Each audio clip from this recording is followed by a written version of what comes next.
IAS के इस YouTube channel पर आप सभी का स्वागत है। मेरा नाम है प्राची मिश्रा और आज हम बात करने वाले हैं मैनिफेस्टो की, जो हाल ही में बीजेपी ने लॉन्च किया है और 5 अप्रैल को आपका कांग्रेस पहले ही मैनिफेस्टो जो है वो लॉन्च कर चुका था। तो आई एम वेटिंग फॉर कि दोनों ही मैनिफेस्टो अपना लॉन्च कर दे, देन हम उनका कॉम्प्रिहेंसिव एनालिसिस करेंगे और देखेंगे कि दोनों ने किस किस सेक्टर में अपनी बातें और वादे मैनिफेस्टो के तहत हमारे सामने रखें। क्योंकि एज आप भारतीय नागरिक, इंडियन सिटीजन, हमें पता होना चाहिए हम कौन सी गवर्नमेंट को चूज कर रहे हैं और उन्होंने अपने मैनिफेस्टो में हमारे किन किन सेक्टर्स की ग्रोथ को लेकर के बात कही है। इसके तहत हम ये भी जानेंगे कि बीजेपी ने कितने वादे किए थे पिछले साल, जिसमें से उन्होंने जो पूरे किए हैं उनको भी समझेंगे और जो नहीं पूरे किए हैं उनको भी हम पूरे डिटेल में जानेंगे। तो चलिए शुरुआत कर लेते हैं। वीडियो में अंत तक जरूर बने रहिएगा, बहुत ही इंपॉर्टेंट डिटेल्स आपको जानने को मिलेगी जो कि आपकी यूपीएससी के एग्जाम में आपको हेल्प कर सकती है हर एक सेक्टर में, चाहे वो वुमेन का हो, चाहे वो हेल्थ का हो, चाहे वो फार्मर का हो, चाहे वो इंडियन इकोनॉमी का हो, चाहे वो एजुकेशन से रिलेटेड हो, चाहे वो मिलिट्री फोर्सेस से रिलेटेड हो। यहाँ पर हर एक पॉइंट पर डिटेल बात कही है गवर्नमेंट्स के द्वारा। ठीक है, तो जरूर बने रहिएगा अंत तक और हम एक पॉइंट को बहुत ही डिटेल में डिस्कस करेंगे। पीएम मोदी ने 2024 लोकसभा चुनाव के लिए बीजेपी के घोषणा पत्र, जिसको नाम दिया है इन्होंने संकल्प पत्र, तो बीजेपी का जो घोषणा पत्र है वो संकल्प पत्र के नाम से जाना जाएगा और जो कांग्रेस का आपका जो घोषणा पत्र है वो आपका जाना जा रहा है न्याय पत्र के नाम से। तो दोनों ने अपनी मैनिफेस्टो के नाम रखे हैं, एक है न्याय पत्र और दूसरा है संकल्प पत्र। ठीक है, तो यहां पर आपको ये पता चल गया कि इनके मैनिफेस्टो के नाम क्या है। जैसे कि आप सभी जानते हैं कि 19 अप्रैल को आपके प्रथम चरण के जो चुनाव है वो शुरू हो जाएंगे। इसके पश्चात आपके 4 जून को रिजल्ट्स आ जाएंगे कि कौन जीतेगा, किसका कौन सा चरण अब चलने वाला है। तो इसी के तहत हमें डिटेल में एक एक चीज पता चलनी चाहिए। आगे बात कर लेते हैं हम इसमें कि कौन कौन सी टारगेटेड ऑडियंस को लेकर के ये मैनिफेस्टो लाए गए हैं और इस मैनिफेस्टो में हमारे पॉइंट्स क्या रहने वाले हैं डिस्कशन को लेके। देखिए, जब भी कोई भी मैनिफेस्टो आता है, कोई भी गवर्नमेंट लेकर के आती है, तो उसके कुछ टारगेट एरियाज होते हैं जिन पर वो जनता को कवर करती है। यदि मैं बीजेपी के टारगेट एरियाज की बात करूं तो क्या रहने वाले हैं, सबसे पहले देखेंगे हम बीजेपी और इधर हम बात करेंगे कांग्रेस की कि इनके टारगेट एरिया क्या है। बीजेपी के टारगेट एरिया की बात करी जाए तो यहां पर सबसे पहले शामिल हो जाती हैं आपकी महिलाएं। इसको लेकर के उन्होंने बहुत सारे प्रॉमिसेस किए हैं अपने मैनिफेस्टो में। दूसरा और मेन हो जाता है आपका युवा। तीसरा उन्होंने बात करा है अंडर प्रिविलेज जो लोग हैं उनके बारे में कि उनको लेकर के क्या योजनाएं आएंगी। तो अंडर प्रिविलेज जो लोग हैं वो इसमें शामिल किए गए हैं, टारगेट किए गए हैं। और चौथा इसमें जो पिलर बन करके आ जाता है वो है आपका किसान। इसको लेकर के बातें यहाँ पर बताई गई हैं, नई एमएसपी को लेकर के चीजें यहाँ पर डिस्कस करी गई हैं। इसके बाद आ जाते हैं कांग्रेस के मैनिफेस्टो में, जिसको क्या नाम दिया गया है न्याय पत्र। क्या क्या चीजें शामिल की गई हैं, तो यहाँ पर सबसे पहले जैसे मैंने बताया युवाओं को शामिल किया गया है। यहां पर वृद्धों का भी खास ख्याल रखा गया है, वृद्धों को लेकर के भी योजना लाई गई है, तो वृद्ध भी यहां पर एक मेन पॉइंट हो जाते हैं। दूसरा यहां पर नारी व महिलाएं, जैसे कि सेम मैंने आपको बताया, युवा न्याय, नारी न्याय। इसके बाद आपका यहां पर श्रमिकों को लेकर के न्याय देने की बात कही गई है और अंत में आपका जाता है हिस्सेदारी न्याय। तो ये मैनिफेस्टो के बीजेपी और कांग्रेस की अलग अलग चीजें हैं जो मैंने यहां पर बताई, जो इनके 4 पिलर रहने वाले हैं दोनों की। इसमें और भी डिटेल में चीजें हैं, लेकिन हम जो डिस्कस कर रहे हैं वो मेन जो पॉइंट्स हैं उनको कवर करेंगे इसमें। चलिए, तो अभी आपको पता चल गया कि यहाँ पर मेन मुद्दा जो रहता है युवाओं को लेकर के रहता ही रहता है। इसके बाद आपकी नारी, श्रमिक एंड आपकी जीडीपी आ जाती है, अंडर प्रिविलेज्ड लोग आ जाते हैं। अब आगे आ जाते हैं कि इन्होंने जो स्कीम्स बनाई हैं, टोटली हम जो पॉइंट्स डिस्कस करने वाले हैं, क्योंकि बीजेपी ने अपनी मैनिफेस्टो में 14 पॉइंट्स कवर किए हैं, 14 प्रॉमिसेस किए हैं, तो इनको हम जानेंगे। वही यदि हम बात करें कांग्रेस की तो इन्होंने 10 से 12 कुछ पॉइंट्स कवर किए हैं और इसमें बताया है कि वो किन किन सेक्टर्स में बात करेंगे। तो अब इन दोनों पॉइंट्स को कंपाइल करके हम आपको बताएंगे कि कौन कौन से सेक्टर्स में यहाँ पर दोनों ही गवर्नमेंट नई नई योजनाएं लाएंगी और कैसे इंडिया की इकोनॉमी को बूस्ट करेंगी। ठीक है, तो पॉइंट्स क्या रहने वाले हैं। सबसे पहले पॉइंट पर हम बात करेंगे वुमेन को लेकर के, जो इन्होंने योजनाएं बनाई होंगी। ठीक है, तो वुमेन से रिलेटेड कांग्रेस और बीजेपी क्या लेकर के आई है ये देखेंगे। दूसरा हमारा रहने वाला है फार्मर्स को लेकर के कांग्रेस और बीजेपी ने क्या प्रॉमिसेस किए हैं वो देखेंगे, और कितने प्रॉमिसेस पूरे होंगे ये आपको 5 साल बाद पता चलेगा। चलिए आगे तीसरे सेक्टर में हम बात करेंगे हेल्थ को लेकर के, और यहाँ पर आयुष्मान स्कीम जो है उसको लेकर के काफी बड़े पॉइंट्स यहाँ पर बीजेपी ने कवर किए हैं। इसके पश्चात आपका आ जाता है इंडियन इकोनॉमी को लेकर के, और इस बार जो मेन सेंटर ऑफ अट्रैक्शन आपका रहने वाला है वो इन्वायरमेंट भी है। ठीक है, इन्वायरमेंट क्यों है? क्योंकि हाल ही में आपको पता है कि आर्टिकल 21 में आपके जलवायु से रिलेटेड जो आपका अधिकार है वो शामिल किया गया है, इसलिए इन्वायरमेंट सेंटर अट्रैक्शन हो जाता है।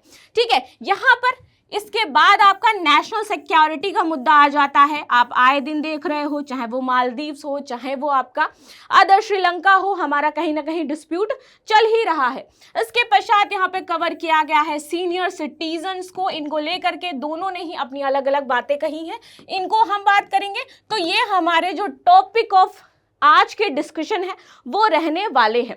तो इन सेक्टर्स में दोनों गवर्नमेंट्स ने बहुत ही इंपॉर्टेंट चीजें बताई हैं और इसको हम समझेंगे एंड कवर करेंगे। ठीक है, यह है इंडियन इकोनॉमी, तो इन पर बात करेंगे। शुरुआत कहां से करने वाले हैं? सबसे पहले हम शुरुआत कर लेंगे अपनी कि ये जो 10 बड़े पॉइंट इन्होंने दिए हैं बीजेपी ने, इनको जानेंगे एंड देन एक एक पॉइंट को डिस्कस करते हुए चलेंगे। ठीक है, तो भाजपा के संकल्प के 10 जो पत्र रहे हैं, सबसे पहला है इसमें क्या? बुजुर्ग, सीनियर सिटीजन। इनकी हम यदि बात करें तो इन्होंने बोला है कि 70 साल से ऊपर जितने भी बुजुर्ग हैं वो आयुष्मान जो स्कीम है उसके तहत कवर किए जाएंगे। यदि आपको पता हो तो वर्तमान में आयुष्मान स्कीम के तहत 10 करोड़ परिवार जो है वो शामिल हो रहे हैं, जिनको 5 लाख तक का कवर दिया जा रहा है। ठीक है, यदि मैं बात करूं 10 करोड़ में कितने आपके, तो मान के चलिए कि यदि एक परिवार में 6 या 7 लोग हैं, मिनिमम मैं मान लेती हूं 4 लोग हैं, तो ये आयुष्मान स्कीम आपके 40 करोड़ लोगों को कवर कर रही थी। लेकिन अब यहां पर बीजेपी ने कहा है कि 70 साल से ऊपर के जो बुजुर्ग हैं वो इसके तहत कवर किए जाएंगे। ठीक है, चलिए दूसरा यहां पर है गरीबों के लिए मुफ्त राशन योजना 2029 तक एक्सटेंड करी जाएगी। जो मैंने एक पॉइंट आपको पीछे बताया था, अंडर प्रिविलेज लोगों पर इन्होंने टैकल किया है। किसान और वृद्ध की जो मैंने बात करी थी, वृद्ध को लेकर के यहाँ पे उन्होंने बोला है क्या कि आयुष्मान स्कीम के तहत उन्हें कवर किया जाएगा। ठीक है, चलिए आगे बात कर लेते हैं। अब गरीबों को 3 करोड़ घर जो है वो बना करके दिए जाएंगे। अगेन ये अंडर प्रिविलेज के अंतर्गत आपका आ रहा है। मुद्रा लोन योजना के तहत सीमा जो है वो 20 लाख रुपए कर दी जाएगी। ठीक है, इसको बढ़ा दिया जाएगा और इसके तहत जो इंफ्रास्ट्रक्चर है, जो युवा है, जो बेरोजगारी है, उनको टैकल करने का प्रयास किया जा रहा है। आगे CAA के तहत लोगों को नागरिकता प्रदान करी जाएगी। ये आपका एक इंपॉर्टेंट पॉइंट हो जाता है जब से आपका CAA लाया गया है। इसके पश्चात रजिस्ट्रेशन को लेकर के और बहुत सारी जो प्रॉब्लम्स हैं, नियम कायदे कानून बनाए गए हैं तो इन पर वर्क किया जा रहा है। तो यहां पे कहा गया है CAA के तहत सभी लोगों को नागरिकता प्रदान करी जाएगी। आगे UCC यूनिफॉर्म सिविल कोड देश भर में लागू करेंगे, और यदि मैं इसकी बात करूं तो ये इनका 2019 का प्रॉमिस था, जो ये अभी तक कंप्लीट नहीं हुआ था, तो दोबारा से मैनिफेस्टो में शामिल किया गया है। ठीक है, आगे बात करते हैं 1 नेशन एंड 1 इलेक्शन लागू करना, जिस पर बात की जा रही थी, इसको लेकर के बिल भी पास कर दिया गया है। तो ये मोस्ट प्रोबेबली आपका पास होने वाला है। 1 नेशन 1 तहत का उद्देश्य कि एक ही बार इलेक्शन होंगे, जिससे पैसा जो अलग अलग स्टेट्स में खर्च होता है वो बचेगा। गवर्नमेंट का जो रेवेन्यू हो रहा है, गवर्नमेंट का जो एक तरीके से राजस्व है, उसमें बढ़ोतरी होगी। ठीक है, पेपर लीक, युवाओं को अगेन यहाँ पर टैकल किया गया है। आप सभी RO का पेपर हो, चाहे वो आप देखोगे कि अभी आपका कांस्टेबल का पेपर आया था, कोई ना कोई पेपर लीक होता रहता है, उसको लेकर के प्रॉब्लम्स क्रिएट होती रहती हैं। तो यहाँ पर बीजेपी ने स्पेशली टारगेट किया है कि पेपर लीक को लेकर के वो कानून लेकर के आएंगे, ताकि जो छात्रों की समस्याएं हैं उनको सॉल्व किया जा सके। आगे बात करेंगे हम फसलों की MSP। यहाँ पर किसानों को लेकर के एक बड़ी बात कही गई है। आप देखो अभी तक बहुत सारे किसान आंदोलन चल रहे थे दोबारा से किसान आंदोलन शुरू भी हुआ था, जहां पर आपके बॉर्डर सील कर दिए गए थे। तो यहाँ पर किसानों को लेकर के आजकल बहुत ही ज्यादा बातें कही जा रही हैं, उनकी जो मांगे थी उनको भी सुना गया। तो यहाँ पर बताया जा रहा है कि फसलों की एमएसपी में वृद्धि करी जाएगी और किसान सम्मान निधि योजना जारी रखेंगे, इसको समाप्त नहीं किया जाएगा।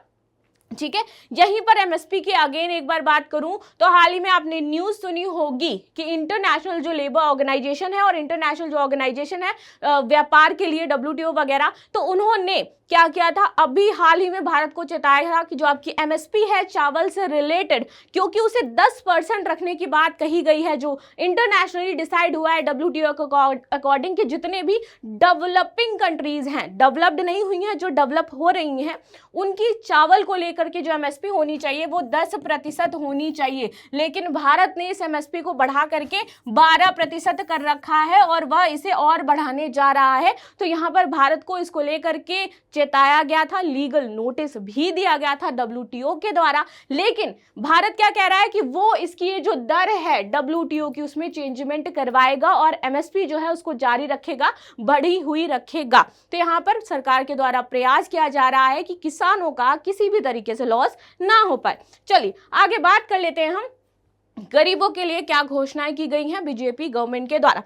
चलिए अब आ जाते हैं कि पीएम गरीब कल्याण अन्न योजना जो है वो अगले 5 साल तक आपकी चलती रहेगी, इसमें कोई चेंजमेंट नहीं किया जाएगा। हाँ, अभी लेकिन यहाँ पर पीछे हमने जिन जिन सेक्टर्स में बात करी है, चाहे वो आपका लेबर से लेकर के हो, चाहे वो महिलाओं से लेकर के हो, चाहे वो युवाओं से लेकर के हो, सेम इसके साथ ही हम कांग्रेस की जो चीजें हैं उनको लेकर के चलेंगे, ताकि हम पूरी तरीके से कंपेयर कर पाए। रीजन ऑफ कंपैरिजन, यदि मैं बात करूं कि इस साल कितने लोग वोट देने के लिए एलिजिबल है, तो दैट इज 96.8 करोड़ लोग। तो इस बार जो टोटल टारगेट वोट है हमारे, टोटल एलिजिबल जो आपके वोट होने वाले हैं दैट इज 96.8 करोड़ वोट, जिसमें से वुमेन आपकी कितनी है, 46.2 करोड़ के आसपास वुमेन है। मेंस की यदि बात की जाए दैट इज 49 करोड़ के आसपास मेन है। और यहाँ पर यदि मैं ट्रांसजेंडर्स की बात करूँ तो 48,000 हमारे ट्रांसजेंडर हैं। ठीक है, तो यहाँ पर टारगेट ऑडियंस हमारे लिए इंपॉर्टेंट हो जाती है। तो ट्रांसजेंडर्स को लेकर के भी गवर्नमेंट ने यहाँ पर बहुत सारे जो अपने इंपॉर्टेंट पॉइंट्स हैं वो डिस्कस किए हैं। तो यहाँ पर मेन, वुमेन, टारगेटेड जो आपकी ट्रांसजेंडर पब्लिक है उन सभी पब्लिक्स को टारगेट करके यहाँ पर हर एक के लिए कुछ ना कुछ योजनाएं लाई जा रही हैं। तो इसलिए हमारे लिए इंपॉर्टेंट हो जाता है समझना, क्योंकि टोटल इस बार एलिजिबल लोग जो हैं वो 96.8 करोड़ लोग हैं। तो आप में से जो भी लोग पहली बार वोट दे रहे हो, जस्ट अभी 18 हुए हो, 19 हुए हो और पहली बार वोट दे रहे हो, तो प्लीज कमेंट में मुझे बताना, पिन करूंगी मैं कि कौन कौन है जो पहली बार वोट दे रहा है। एंड सेम टाइम मुझे वो लोग जरूर बताना जिन्होंने अभी तक वोट दिया नहीं है, उनकी एज हो चुकी है, फिर भी वो किसी भी गवर्नमेंट को इस लायक नहीं समझते हैं कि वो वोट दे। ठीक है, तो आप मुझे कमेंट में जरूर बताइएगा कौन पहली बार दे रहा है और किसी ने अभी तक एक भी बार वोट नहीं दिया है। चलिए अब देख लेते हैं गरीबों के लिए जो अंडर प्रिविलेज लोग इस बार बीजेपी के मैनिफेस्टो में बहुत ही ज्यादा इंपॉर्टेंट है, इनको लेकर के क्या योजनाएं आई हैं। तो सबसे पहले यहाँ पे कहा गया है कि जो पीएम गरीब कल्याण योजना है इसको अगले 5 साल तक के लिए एक्सटेंड कर दिया जाएगा। इसके तहत गरीबों को राशन उपलब्ध करवाना, 3 करोड़ घर यहाँ पर बनाए जा रहे हैं उनके रहने के लिए, फ्री स्वास्थ्य सुविधाएं दी जाएंगी आयुष्मान भारत के तहत, गरीब की थाली की सुरक्षा और प्राइस स्टेबलाइजेशन फंड बनाया जाएगा ताकि उनको किसी भी प्रकार की प्रॉब्लम्स ना हो, पीएम आवास योजना घर उपलब्ध कराया जाएगा। कितने, 3 करोड़ घर का यहाँ पर लक्ष्य रखा गया है। हर घर नल से जल और गांव, कस्बों और शहर के हर घर में नल से जल पहुंचाना, ये यहाँ पर इंपॉर्टेंट हो जाता है, इसकी पहुंच बनाई जाएगी। स्लम रीडेवलपमेंट किया जाएगा, जो भी स्लम एरियाज हैं पीएम उज्जवल योजना के तहत हर गांव में बिजली पहुंचाई जाएगी, गरीबों के घरों में बिजली पहुंचाई जाएगी। पीएम सूर्य घर मुफ्त बिजली योजना, हर महीने फ्री बिजली दी जाएगी ताकि वहां पर क्या है बिजली की पहुंच हो सके। साथ ही साथ बच्चों के एजुकेशन से रिलेटेड भी यहाँ पर हेल्प की जाएगी। अब आ जाते हैं नारी सशक्तिकरण के लिए क्या घोषणाएं की गई हैं। यहाँ पर हम कंपेयर करेंगे बीजेपी एंड कांग्रेस बोथ को। देखिए यहाँ पर नारी को लेकर के बात की गई है रिजर्वेशन की, किसके द्वारा? कांग्रेस के द्वारा। कांग्रेस ने कहा है कि एक तो वो महालक्ष्मी योजना चलाएगी, ठीक है, जिस योजना के तहत क्या होगा कि जितनी भी महिलाएं हैं जो कि गरीब परिवार से संबंधित हैं, पुअर हैं, उनको हर साल 1 लाख रुपए, अनकंडीशनली 1 लाख रुपए उनके अकाउंट में ट्रांसफर कर दिए जाएंगे, ठीक है। वहीं बीजेपी ने कहा है कि वो सबसे पहले क्या दिलाएगी? रिजर्वेशन दिलाएगी। 1/3 सीट्स जो हैं वो यहां पर पार्लियामेंट में और स्टेट लेजिस्लेचर में फिक्स करेगी महिलाओं को लेकर के, ठीक है। सबसे पहली बात ये कही गई है। साथ ही साथ क्योंकि इस बार जो पहली बार महिलाएं वोट दे रही हैं उनकी संख्या 1.8 करोड़ है, जो महिलाएं पहली बार वोट दे रही हैं, और टोटल महिलाएं 46 करोड़ के आसपास है। तो यहां पर महिलाएं जो हैं एक पूरी तरीके से टारगेटेड ऑडियंस हो जाती हैं। तो एक महालक्ष्मी योजना कांग्रेस की 1 लाख रुपए अकाउंट में डाले जाएंगे। दूसरा कांग्रेस का प्रॉमिस यह है कि 2025 तक 50% नौकरी में रिजर्वेशन महिलाओं को प्रदान किया जाएगा और हर घर में एक महिला ऐसी होगी जो कहीं ना कहीं जॉब कर रही होगी, ठीक है, उनको जॉब प्रोवाइड करवाया जाएगा। इसी के साथ ही यहां पर यह कहा गया है, किसके द्वारा? बीजेपी के द्वारा यह कहा गया है कि वो 3 करोड़ लखपति दीदी इस योजना के तहत शामिल करेंगे, 3 करोड़ महिलाओं को, और यह जो योजना है वो हर घर तक पहुंचाई जाएगी इसके तहत, ठीक है। तो यहाँ पर ये चीजें बात करी गई हैं महिलाओं को लेकर के। और आगे बात कर लेते हैं, क्या है कि सेल्फ हेल्प ग्रुप प्रोडक्ट ग्राहकों तक पहुंचाया जाएगा। एक जिला एक उत्पाद के तहत, एकता मॉडल के तहत यहाँ पर महिलाओं को जोड़ा जाएगा। साथ ही साथ वुमेन सेल्फ हेल्प जो ग्रुप्स हैं वो जुड़ेंगी, कार्य करेंगी। वर्किंग वुमेन के लिए जो इंडस्ट्रियल और कमर्शियल क्षेत्र है वहां पर हॉस्टल्स बनवाए जाएंगे, ठीक है, क्योंकि जो भी वर्किंग वुमेन्स हैं वो कहीं ना कहीं बाहर रहती हैं जाकर के, तो उनके लिए हॉस्टल्स बनवाए जाएंगे ताकि वो वहां पर रह पाए, ठीक है। और साथ ही साथ स्पोर्ट्स में महिलाओं की भागीदारी बढ़ाई जाएगी। महिलाओं के लिए पब्लिक टॉयलेट्स का निर्माण करवाया जाएगा। आगे महिलाओं की स्वास्थ्य की रक्षा के लिए एनीमिया से रिलेटेड जो भी प्रॉब्लम्स होती हैं उनको टैकल किया जाएगा। नारी शक्ति वंदन अधिनियम, लोकसभा और विधानसभा में 1/3 सीटें सुनिश्चित करवाई जाएंगी इसके तहत। और पुलिस स्टेशन में जो शक्ति डेस्क है उसका भी निर्माण करवाया जाएगा। और इमरजेंसी रिस्पांस जो आपका सपोर्ट सिस्टम और हेल्पलाइन है इसमें सुधार भी किया जाएगा। जो आपकी 112 की कैपेबिलिटी है उसको बढ़ाया जाएगा। 112 पर जब भी आप किसी प्रॉब्लम में हो तो कॉल कर सकते हो, वहां से आपको रिस्पांस दिया जाता है। लेकिन कई बार ऐसा होता है कि वो रिस्पांस बहुत जल्दी नहीं मिल पाता है, तो उसकी जो कैपेबिलिटी है उसको इंक्रीज किया जाएगा गवर्नमेंट के द्वारा, ठीक है। तो ये हमने बात कर ली कि ये घोषणा पत्र में महिलाओं को लेकर के क्या कहा गया है। लेकिन यहाँ पर ट्रांसजेंडर्स को भी नहीं छोड़ा गया है।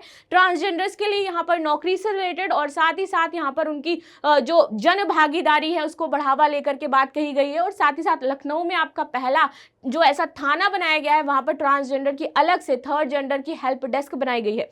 क्योंकि जब भी आप देखो कि उनको कोई प्रॉब्लम होती थी या फिर वो पुलिस स्टेशन जाते थे तो यहाँ पर ये कैटेगराइजेशन नहीं हो पाता था कि उनकी चेकिंग कौन करेगा। कोई कहता था पुरुष के पास जाओ, कोई कहता था महिलाओं के पास जाओ।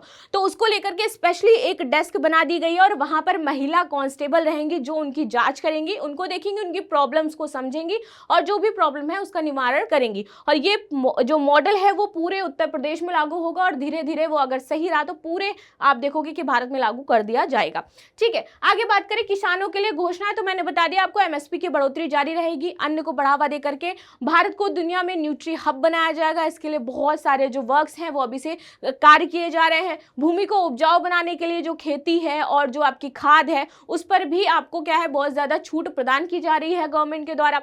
पशुओं के लिए चारा बैंक, मिल्क कूलर व्यवस्था जो है वो भी लाई जाएगी तथा देशी पशुओं की बीमारियों की सुरक्षा व नस्लों का संरक्षण किया जाएगा। आगे बात कर लेते हैं सीनियर सिटीजन के लिए घोषणा पत्र, तो आयुष्मान के तहत ये शामिल होंगे। इनको एक पोर्टल से जोड़ा जाएगा और साथ ही साथ सरकारी सेवाओं की पोस्टल और डिजिटल नेटवर्क के जरिए इनके घर तक पहुंच बनाई जाएगी। यदि इनको कोई भी प्रॉब्लम है तो डायरेक्ट इनके घर पर डॉक्टर्स उपलब्ध होंगे। डिजिटल सशक्तिकरण, यूपीआई और ऑनलाइन पेमेंट सिस्टम की ट्रेनिंग दी जाएगी बुजुर्गों को और साथ ही साथ कैंप्स भी लगाए जाएंगे। मिडिल क्लास यहाँ पर हर बार मारा जाता है, योजनाएं आती हैं, कुछ उस लाइन तक पहुंच रहे होते हैं, कुछ नहीं पहुंच रहे होते हैं। जो उस लाइन तक जाने के लायक नहीं है तो वो भी अपना राशन ले रहे होते हैं। कुछ ऐसे होते हैं जो बहुत ही ज़्यादा नीचे हैं, जिनके लिए बेसिकली ये योजनाएं चल रही हैं, वहां तक पहुंच उनकी सुनिश्चित हो ही नहीं पाती है। तो ये जो मिडिल क्लास है वो समाज का ऐसा वर्ग है जो सबसे ज़्यादा हर जगह पर मारा जाता है, क्योंकि लोअर मिडिल क्लास जो है उसको आप देखोगे कि योजना के बारे में पता ही नहीं है, ठीक है, कि क्या योजनाएं उनको लेकर के चलाई जा रही हैं। तो इस पर भी ध्यान रखा जाएगा। आगे बात कर लेते हैं मिडिल क्लास के लिए घोषणा। तो मिडिल क्लास का सशक्तिकरण, कम दर में आवास उपलब्ध कराना, स्वास्थ्य, शिक्षा, रोजगार, उनकी पढ़ाई, इसको लेकर के यहाँ पर बात कही गई है। जन औषधि केंद्र जो है वो ज़्यादा से ज़्यादा बनाए जाएंगे ताकि हर एक क्षेत्र तक जन औषधि केंद्रों की पहुँच हो सके लोगों में, ताकि लोग वहाँ से अपनी जो हेल्थ से रिलेटेड ज़रूरतें हैं उनको पूरा कर सके। इससे से रिलेटेड स्वास्थ्य में जो IIT, IIM, एम्स जी की जो जितने भी आपके संस्थान हैं इस प्रकार के, उनको हर एक क्षेत्र में स्प्रेड किया जाएगा। जहाँ पर नहीं है ऐसे हॉस्पिटल्स, वहाँ तक हॉस्पिटल्स की पहुंच बनाई जाएगी ताकि जो आम जनता है वो आसानी से इलाज उपलब्ध करवा सके। लेकिन हम और आप दोनों ही रियलिटी से पूरी तरीके से वाकिफ है कि जब आप एम्स में जाते हो तो आपको कितनी देर लाइन में खड़ा होना पड़ता है। तो वो एक आम बात है, पड़ता है, लेकिन हमें क्या है, इलाज अच्छा मिल जाता है। चलिए आगे बात कर लेते हैं हम श्रमिकों के लिए घोषणाएं क्या क्या है। तो हर मजदूरों को मिलने वाली जो मिनिमम सैलरी है उसकी समीक्षा करी जाएगी कि कहीं कम तो नहीं है।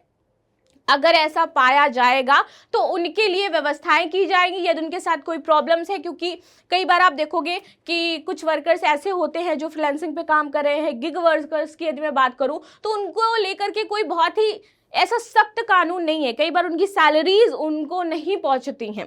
तो इन सारी चीज़ों की समीक्षा की जाएगी। जो वो कार्य कर रहे हैं उससे बहुत मिनिमम सैलरी पर उनको रखा जा रहा है, ये सब देखा जाएगा और इसको लेकर के कानून प्रॉपर तरीके से बनाया जाएगा। पोस्ट ऑफिस और डिजिटल इंडिया के जरिए सामाजिक सुरक्षा प्रदान की जाएगी। जो असंगठित क्षेत्र है यहाँ पर श्रमिकों की ई श्रमिक प्लेटफॉर्म पर रजिस्टर किया जाएगा और ई श्रम पोर्टल पर ऑटो टैक्सी और अन्य ड्राइवरों का भी रजिस्ट्रेशन होगा।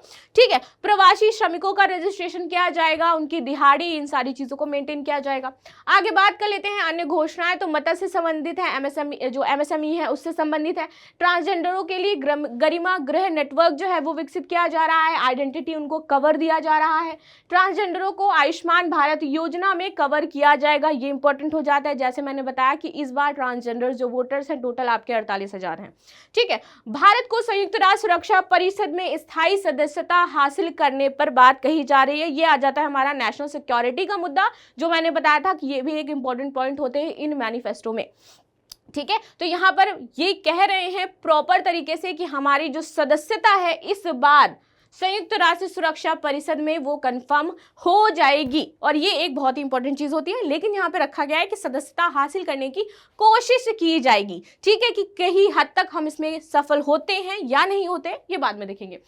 CDS पद के बाद सैन्य थिएटर कमांड की स्थापना की जाएगी और यहीं पर जो कांग्रेस है उसका कहना है कि ये जो CDS और इसी तरीके के एग्जाम होते हैं उसमें बहुत धांधली होती है, पूरी तरीके से ये क्या है, साफ नहीं है। इसीलिए उन्होंने अपने मैनिफेस्टो का नाम ही रखा है न्याय पत्र। तो उस न्याय पत्र को भी हम पढ़ेंगे और साथ साथ जो भी पॉइंट्स मुझे यहाँ पर दिख रहे हैं उसको कोरिलेट करने के लिए तो मैं कर दे रही हूँ। CDS की बात आई तो यहाँ पर कांग्रेस ने ये कहा है कि वो जो इतने एग्जाम्स हो रहे हैं इनमें धांधली हो रही है, इसको लेकर के सबसे पहले CDS के एग्जाम की समीक्षा करेगी, देखेगी कैसे एग्जाम होते हैं, उसको खत्म करेगी। साथ ही साथ उसने ये कहा है जितने भी लोग कर चुके हैं अपना चाहे वो BA है, BCA है 25 वर्ष की उम्र तक, तो उनको अप्रेंटिसशिप के जरिए क्या है 1 लाख तक रुपए मिलेंगे ताकि वो कोई भी कोर्स कर सके और इसके बाद उनको तुरंत कहीं ना कहीं पर नौकरी उपलब्ध करवा दी जाएगी। इसके पश्चात एक इंपॉर्टेंट चीज और यहाँ पर कही जा रही है कि जो भी बच्चे कोविड में जिनका एग्जाम का जो एक अटेम्प्ट था वो रह गया था या फिर वो नहीं दे पाए अच्छे से, तो उनको एक एक्स्ट्रा कंपनसेशन अटेम्प्ट दिया जाएगा। ठीक है, 2020-21 के एग्जाम में जिसका लास्ट अटेम्प्ट था उसको एक अटेम्प्ट वो बढ़ा करके देंगे यदि उनकी सरकार आती है तो ये छात्रों के लिए भी एक अच्छी बात है। लेकिन आगे बात कर लेते हैं इसमें और क्या है। तो न्याय संहिता लागू करेंगे, CAA का कार्यान्वयन करेंगे जो अभी आपका लागू हुआ है। आर्म्ड फोर्सेस की क्षमताओं को बढ़ाया जाएगा। नेशनल सिक्योरिटी की यहाँ पर बात की जा रही है। बॉर्डर एरियाज की नेशनल जो सिक्योरिटी है उसको बढ़ाया जाएगा सरकार के द्वारा। भारत जो है वो तीसरी बड़ी अर्थव्यवस्था बन जाएगा अगले 3 साल में, ऐसी बात कही जा रही है। मेक इन इंडिया के तहत भारत को ग्लोबल मैन्युफैक्चरिंग हब बनाया जाएगा। ठीक है, चलिए अब बात कर लेते हैं 2019 के बीजेपी के घोषणा पत्रों में क्या बात की गई थी, कितनी पूरी हुई हैं, कितनी नहीं हुई हैं। सबसे पहले था राम मंदिर, जो आपका 9 नवंबर 2019 में सुप्रीम कोर्ट के फैसला आने के बाद जो कि पक्ष में आया था, 2020 में कहा गया था बन करके बनेगा। ठीक है, जो कि आपका बन करके तैयार हो गया, उसका अनावरण हो गया, तो एक प्रोमिसेस कंप्लीट हो गए हमारे। दूसरा धारा 370 जो कि हमारी हट चुकी है। आगे बात करेंगे, तीसरा था 3 तलाक को लेकर के कानून बना दिया गया है। चौथा था नागरिक संशोधन अधिनियम सीएए को लागू किया जाएगा, जो कि आपका लागू हाल ही में हो गया है। आगे बात कर लेते हैं 5वां महिला आरक्षण बिल, नारी शक्ति वंदन अधिनियम, जो आपने देखा आरक्षण से संबंधित था, उसको पास किया गया हाल ही में। तो आगे बात कर लेते हैं, ये तो 5 प्रॉमिस थे जो पिछली बार मैनिफेस्टो, टोटल 10 थे, 10 पॉइंट्स लेकर के आए गए थे, जिसमें से 5 पूरे कर दिए गए हैं, 5 आपके अधूरे रह गए हैं, जिसको इस मैनिफेस्टो में अगेन डाला गया है। सबसे पहले national register of citizen NRC को लेकर के जो मैनिफेस्टो था वो आया था, कहा गया था इसको लागू किया जाएगा, पूरे देश में लागू किया जाएगा, जो अभी आपका कंप्लीट नहीं हुआ है, पारित करने की बात की गई थी। तो एक ही प्रॉमिस अभी तक बीजेपी कंप्लीट नहीं कर पाई है। दूसरा समान नागरिक संहिता, जिसको अभी दोबारा से मैनिफेस्टो में डाला गया है, यूसीसी को लेकर के, यूनिफॉर्म सिविल कोड, तो इसको लेकर के बात की गई थी। संविधान के आर्टिकल 44 के सभी नागरिकों के लिए समान कानून बनाने की बात की गई थी। ठीक है, तो इसको लाने की बात की जा रही है इस मैनिफेस्टो में कि ये आएगा, जो कि पिछले मैनिफेस्टो का इनकम्प्लीट है। आगे बात करेंगे हम गंगा सफाई अभियान को लेकर के बात की गई थी, नमामि गंगे, नमो गंगे करके बहुत सारे प्रोग्राम चलाए गए, जो कि अभी अधूरा रह गया है। इसके पश्चात आ जाता है गरीबों को पक्का मकान, क्योंकि जो उन्होंने टारगेट रखा था 2 करोड़ अभी भी घर बाकी रह गए हैं, उसमें से 2.5 करोड़ जो मकान है वो बन चुके हैं। टोटल टारगेट था 5.5 करोड़ बनाने का। ठीक है, जिसमें से जैसे मैंने बताया इनकम्प्लीट है, 2 करोड़ मकान रह गए हैं, और इस बार वापस से 3 करोड़ मकान और ऐड कर दिए गए हैं, तो दोबारा से 5 करोड़ का टारगेट यहाँ पर बीजेपी के पास है। केंद्र सरकार में प्रधानमंत्री आवास योजना को 5 सालों के लिए बढ़ा दिया गया है। ठीक, चलो 5 ट्रिलियन डॉलर इकोनॉमी, जो कि इंपॉर्टेंट हो जाता है, और अगेन इस चीज की बात कही गई है कि 3 साल में एक तो इंडिया क्या होगा, उसकी जो 5 ट्रिलियन इकोनॉमी है वो अचीव कर लेगा, और ये भी बात कही जा रही है ऑन द बैक हैंड कि हम डेवलप कंट्री भी बन जाएंगे। तो एक ये चीज जो है वो अधूरी रह गई है, क्योंकि केंद्र का दावा था यहाँ पर कि 2025 तक यह आंकड़ा 5 ट्रिलियन पहुंच जाएगा, जो कि अभी नहीं पहुंचा है। तो ये 5 प्रॉमिसेस हैं जो बीजेपी के अभी भी अधूरे रह गए हैं। ठीक, चलिए अब बात कर लेते हैं किसके घोषणा पत्र की, कांग्रेस के घोषणा पत्र की, जो इन्होंने बहुत पहले ही कर दिया था। अगेन यहाँ पर पॉइंट क्या हो जाते हैं, सीनियर सिटीजनशिप, जितने भी हमारे farmers, women, health, Indian economy, education, national security and जो हमारा इन्वायरमेंट है उसको प्रिजर्व करना।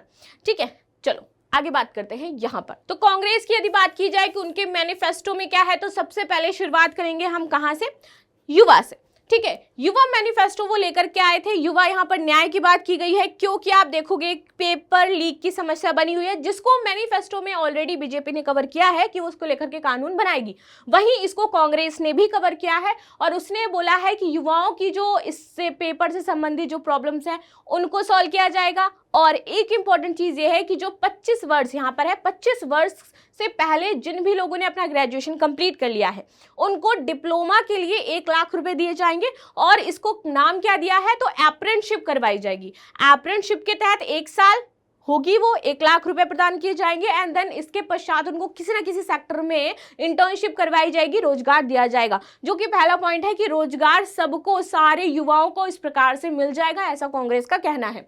कांग्रेस नौकरी परीक्षाओं के लिए पेपर लीक मामलों का निपटारा करने के लिए फर्स्ट ट्रैक कोर्ट का गठन करेगा, ऐसा कांग्रेस का कहना है। और पीड़ितों को आर्थिक मुआवजा भी देगी। उसका कहना है कि जो भी लोग इससे त्रस्त हैं या जिनका भी इसमें नुकसान हुआ है उनको वो मुआवजा प्रदान करेगी। इसके पश्चात कांग्रेस ने उन आवेदकों को एक बार फिर से राहत दी है। यहाँ पर किसकी बात की जा रही है, जब हम एक अटेम्प्ट बढ़ाने को लेकर के युवा क्या कर रहे थे, आंदोलन कर रहे थे। अभी आप देखोगे कि जो राहुल गांधी हैं वो पूरी भारत जोड़ो यात्रा पर है, उन्होंने जाकर के युवाओं से बात भी करी थी। तो यहाँ पर उन्होंने उन सभी युवाओं के लिए बात कही है कि जो आपके जो कोविड का टाइम था उनका अटेम्प्ट मिस हो गया, नहीं दे पाए, जो भी प्रॉब्लम हो गई, तो वो एक उनको रिलैक्सेशन देंगे अटेम्प्ट का और सभी को एक मौका दिया जाएगा जिसकी उम्र खत्म हो गई है या फिर जिसका अटेम्प्ट खत्म हो गया है तो वो एग्जाम दे पाएंगे अपना। ठीक है, ये एक बहुत ही इंपॉर्टेंट चीज यहाँ पर बताई गई है। कांग्रेस 21 साल से कम उम्र के जो प्रतिभाशाली खिलाड़ी हैं उनको प्रतिमाह 10,000 रुपए प्रदान की गई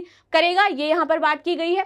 साथ ही साथ कांग्रेस स्टार्टअप के लिए फंड ऑफ फंड्स योजना का पुनर्गठन करेगी। ठीक है, इसमें जो फंड का प्रतिशत है 5,000 करोड़ रुपए देश के सभी जिलों में समान रूप से देगी। इससे 40 साल के जो कम उम्र के युवा हैं अपना व्यवसाय शुरू कर सकते हैं। तो सबसे पहले टारगेटेड ऑडियंस हमारी क्या है, युवा है। वो 1.8 करोड़ इस बार नए युवा जो हैं वो वोट दे रहे हैं। चलिए आगे बात कर लेते हैं इसमें हिस्सेदारी न्याय का यहाँ पर बात क्या कही जा रही है। हमें सब तो समझ में आ गया, लेकिन हिस्सेदारी एक इंपॉर्टेंट चीज है, यानी कि आर्थिक सामाजिक जाति गणना करवाई जाएगी यहाँ पर और इसके माध्यम से कांग्रेस जातियों, उपजातियों और आर्थिक सामाजिक स्थिति का पता लगाएगी। यानी कि एक तरीके से बात की जा रही है कि यहाँ पर जातिगत गणना करवाई जाएगी, देखा जाएगा कोई पिछड़ा तो नहीं है, यदि ऐसा है तो उसको मेन स्ट्रीम में लाने के लिए योजना बनाई जाएगी। इसी को कहा जा रहा है आपकी हिस्सेदारी न्याय। ठीक है, अनुसूचित जाति, अनुसूचित जनजाति और अन्य पिछड़ा वर्ग, गरीब सामान्य वर्ग को मिलने वाले आरक्षण पर 50% जो कैप है वो हटा दी जाएगी, ये बात कही जा रही है। आगे बात करते हैं, कांग्रेस शिक्षा और नौकरियों में आर्थिक रूप से जो कमजोर वर्ग है ईडब्ल्यूएस, उसको मिलने वाले 10% आरक्षण को बिना किसी भेदभाव के सभी जाति और समुदाय के लिए लागू कर देगी। तो यहाँ पर ईडब्ल्यूएस में आपको 10% रिजर्वेशन जो मिल रहा था सबको, नॉट सबको, जो आर्थिक रूप से कम थे, अब वो सभी समुदाय, सभी जाति इस पर लागू कराएगी। इसके बाद कांग्रेस अनुसूचित जाति, अनुसूचित जनजाति, पिछड़ा वर्ग, सभी जो रिक्त पद 1 साल से रिक्त हैं उनको भरेगी। कांग्रेस घर बनवाएगी, भूमिहीन जो हैं उनको भूमि प्रदान करेगी। साथ ही साथ यहाँ पर नारी की बात की जा रही है, तो जैसे मैंने बताया कि महिलाओं को आरक्षण प्रदान किया जाएगा, उन राज्यों और विधानसभा में लागू किया जाएगा 2025 तक जो चुनाव हो रहे हैं। कांग्रेस 2025 में महिलाओं को केंद्र सरकार में आधी 50% जो नौकरियां हैं वो आरक्षित करेगी, यहाँ पर बात कही जा रही है। बुजुर्ग महिलाओं के खाते में हर साल 1 लाख रुपए यहाँ पर डाले जाएंगे महालक्ष्मी योजना के तहत, जो घर की सबसे बुजुर्ग और सबसे गरीब होगी, और साथ ही साथ जो लड़की है उसको पढ़ाने के लिए भी पैसा दिया जाएगा। किसान न्याय, यहाँ पर बात की जा रही है कि केंद्र स्वामीनाथन आयोग की जो सिफारिशें हैं जिसको लेकर के अभी किसान आपके आंदोलन कर रहे थे उसको लागू कर देगी। ठीक है, और उसमें जो न्यूनतम समर्थन मूल्य बताया गया है स्वामीनाथन के अकॉर्डिंग, उसको कानूनी गारंटी देगी। कृषि लागत और मूल्य जो आयोग है CACP को एक वैधानिक निकाय बना दिया जाएगा ताकि ये इससे संबंधित जो भी प्रॉब्लम्स हैं उनको समझे। आगे यहाँ पर खरीद केंद्रों और APSC पर जो किसान और विक्रेता का जो देय न्यूनतम समर्थन मूल्य है यानी कि MSP है, उसको बैंक खाते में डिजिटल रूप से जमा कराया जाएगा। ठीक है, चलिए आगे बात कर लेते हैं श्रमिक न्याय की। तो यहाँ पर श्रमिकों के लिए रोजगार, पूंजी, निवेश संतुलन बहाल करने की बात कही जा रही है। साथ ही साथ कांग्रेस मनरेगा के तहत मजदूरी बढ़ाकर 400 रुपए प्रतिदिन कर देगी और कक्षा, पुस्तकालयों और प्राथमिक स्वास्थ्य केंद्रों में इनके लिए जो बेसिक मनरेगा नीति है उसको भी तैनात कर दिया जाएगा। जो अभी तक नहीं थी वो इसके तहत क्या है, शामिल कर दिए जाएंगे। कांग्रेस एक शहरी रोजगार कार्यक्रम शुरू करेगी जो शहरी बुनियादी ढांचे के पुनर्निर्माण और नवीनीकरण के में जो काम की गारंटी है वो भी दिलाएगा। हेल्थ सेक्टर की हमने बात करी तो हेल्थ सेक्टर में कांग्रेस का यह कहना है कि वो अभी जो जितना भी बजट पास होता है उसमें खाली जो आपके 2% के आसपास ही, 2.5% के आसपास जो हेल्थ सेक्टर है उसका पैसा रहता है, लेकिन केंद्रीय बजट जो आपका पास होता है वो इस परसेंटेज को बढ़ा करके 2028 तक यदि उसकी गवर्नमेंट आती है तो उसको 4% कर देगी, यानी कि हेल्थ सेक्टर पर वो ज़्यादा पैसा खर्च करेगी यदि उसकी गवर्नमेंट आती है। और वो कितना बताया जा रहा है, 4% बताया जा रहा है। ठीक है, किसका, GDP का 4%। ठीक, चलिए अब आगे बात कर लेते हैं। इसमें संवैधानिक न्याय की बात की जा रही है। तो कांग्रेस एक राष्ट्र एक चुनाव के विचार को अस्वीकार करती है। जो बात मैनिफेस्टो में लिखी है बीजेपी के, वो कह रही है कि वो पार्टी वादा करती है कि लोकसभा और राज्यसभा विधानसभा के जो चुनाव हैं वो संविधान और संसदीय लोकतंत्र की परंपराओं के मुताबिक ही होंगे, इसमें कोई चेंजमेंट नहीं किया जाएगा क्योंकि ऐसा संविधान में मेंशन है।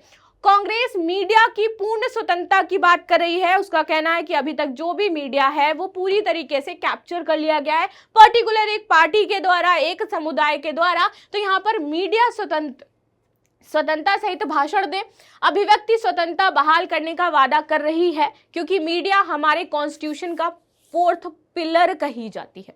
ठीक है, आगे बात करते हैं। कांग्रेस मानहानि के जुर्म के अपराध मुक्त करने और कानून द्वारा नागरिक क्षति के माध्यम से त्वरित उपाय प्रदान करने का वादा कर रही है।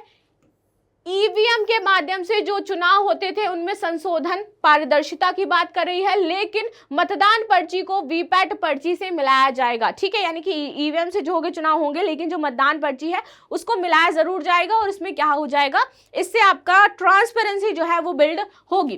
केंद्र जो कांग्रेस है वो दूरसंचार अधिनियम 2023 की समीक्षा करेगी और उन प्रावधानों को हटा देगी जो बोलने और अभिव्यक्ति की स्वतंत्रता को प्रतिबंधित कर रहे हैं, ऐसा कहना है। आगे बात करेंगे आर्थिक न्याय की, तो सभी को यहाँ पर मुफ्त व्यापार, नियम आधारित जो अंतर्राष्ट्रीय ट्रेड है वो करने का मौका दिया जाएगा। साथ ही साथ छोटे बड़े जो मध्यमिक सूक्ष्म रोजगार के अवसर पैदा किए जाएंगे श्रमिकों के लिए। राज्य न्याय, कांग्रेस पुडुचेरी को यहाँ पर कह रही है कि पूर्ण राज्य का दर्जा देगी। जम्मू कश्मीर का पूर्ण राज्य का दर्जा बहाल करेगी। कांग्रेस सीधे पंचायतों, नगर पालिकाओं को फंड ट्रांसफर के लिए एक फॉर्मूला बनाएगी जो राज्य सरकारों के साथ काम करेगी। साथ ही साथ कांग्रेस शहरी स्थानीय निकायों के प्रभावी शासन के लिए अधिक कार्रवाई जो शक्तियां हैं वो प्रदान करेगी। तो यहाँ पर 2 आप इंपॉर्टेंट चीजें नोट कर लो। सबसे पहले तो पुडुचेरी को पूर्ण राज्य का दर्जा दिया जाएगा और दूसरा जम्मू कश्मीर को पूर्ण राज्य का दर्जा प्रदान किया जाएगा। चलिए आगे बात कर लेते हैं। यहाँ पर नेशनल सिक्योरिटी को लेकर के बात कही गई है, इंपॉर्टेंट हो जाती है। नेशनल सिक्योरिटी की यहाँ पर बात की जा रही है तो कांग्रेस का कहना है कि वह एक नेशनल सिक्योरिटी स्ट्रेटेजी जो राष्ट्रीय सुरक्षा रणनीति है, व्यापक रणनीति है, उसको चेंजमेंट करके पूरी तरीके से जारी करेगा। Congress chief of defence staff CDS की नियुक्ति की जो प्रक्रिया है जैसे मैंने बताया उसमें पारदर्शिता लेके आएगा। वहीं बीजेपी का कहना है कि वो बॉर्डर एरियाज को, लेफ्ट विंग जो राइट विंग एक्सट्रीमिस्ट हैं उनको लेकर के कार्य करेगी, बॉर्डर एरियाज को प्रोटेक्ट करेगी, ईस्टर्न जो आपके कंट्रोल्स हैं उनको बनाएगी और उसको लेकर के कार्य करेगी। बेसिकली वहां पर जितने भी बॉर्डर एरियाज है वहां पर सिक्योरिटी को बढ़ाना, साथ ही साथ वहां पर वर्क करना और उसको स्ट्रेंथन करना, ये उसका कार्य है। वहीं यहाँ पर नेशनल सिक्योरिटी एंड सीडीएस की जो जितने भी प्रोग्राम है उसको लेकर के बात की गई है। यहाँ पर एक इंपॉर्टेंट चीज जो बीजेपी के जो कांग्रेस के द्वारा कही गई है वो ये है कि अग्निपथ स्कीम जो आपकी बीजेपी लेकर के आई थी उसको कांग्रेस समाप्त कर देगी। अग्निपथ स्कीम में क्या था कि 4 साल के लिए आप वहां पर कार्य करोगे, देन उसके बाद आप क्वालिफाई होते हो तो आपको परमानेंट रख लिया जाएगा। तो इस स्कीम को पूरी तरीके से समाप्त करने की बात यहाँ पर कही जा रही है, किसके द्वारा? कांग्रेस के द्वारा। कांग्रेस सशस्त्र बलों में लड़ाकू और गैर लड़ाकू जो भूमिकाएं हैं, महिलाओं, सेना, अफसरों को यहाँ पर बढ़ाएगी, उनको व्यवस्थित रूप से करेगी और राष्ट्रीय सुरक्षा परिषद एनएससी और राष्ट्रीय सुरक्षा सलाहकार एनएसए का जो कार्यकाल है वो संसद की एक चयन समिति की निगरानी में लाया जाएगा। ठीक है, आगे बात कर लेते हैं। इन्वायरमेंट इंपॉर्टेंट हो जाता है बहुत ही ज्यादा हमारे लिए, और जब से हमारा राइट टू क्लाइमेट को लेकर के आर्टिकल 21 में हमारा संशोधन किया गया है उसको लेकर के बात कही जा रही है यहाँ पर। तो ये भी देखा जाएगा कि किस प्रकार से हमें क्या है एक स्वतंत्र पर्यावरण संरक्षण और जलवायु परिवर्तन प्राधिकरण का यहाँ पर गठन करेगी। उससे रिलेटेड जो बुनियादी ढांचे हैं, अक्षय ऊर्जा, सतत बुनियादी ढांचे, हरित नौकरियां, इनका निर्माण, ये सारी चीजों पर वर्क करेगी। और राष्ट्र में हमारा आ जाता है जो उस पर अभी तक हमने बात नहीं करी है, दैट इज एजुकेशन। एजुकेशन को लेकर के बीजेपी का कहना है कि वो इंस्टीट्यूशंस बिल्ड करेगी, सेल्फ एम्प्लॉयमेंट को बढ़ाएगी, साथ ही साथ बड़े बड़े इंस्टीट्यूशन को बिल्ड करेगी जिसमें स्किल एजुकेशन दिया जाएगा ताकि वो क्या करे, तुरंत ही जो हमारी नेशनल न्यू एजुकेशन पॉलिसी आई है उसके तहत स्किल्ड चीजें पढ़ाई जाएंगी ताकि उनको तुरंत जैसे वो स्कूल से निकले या फिर किसी मान लीजिए कंपनी को हायर करना हो तो वो ज्यादा से ज्यादा बच्चे हायर करके सेल्फ एम्प्लॉयमेंट को भी बढ़ावा दे सके, प्लस स्किल्ड लेबर होंगे तो लोगों को रोजगार मिलेगा, इसकी बात कर रही है। वहीं यहाँ पर कांग्रेस ने ये कहा है कि वो जो आपकी राइट टू एजुकेशन है जो क्या आपका 6 साल से लेकर के 14 साल तक है उसको बढ़ा देगी, यानी कि 12th तक कर देगी। अभी तक राइट टू एजुकेशन आपका सिर्फ 8th क्लास तक था, उसको बढ़ा करके बात कहां तक करी जा रही है, 12th क्लास तक करने की बात कही जा रही है। यहाँ पर ये बात हमने कर ली।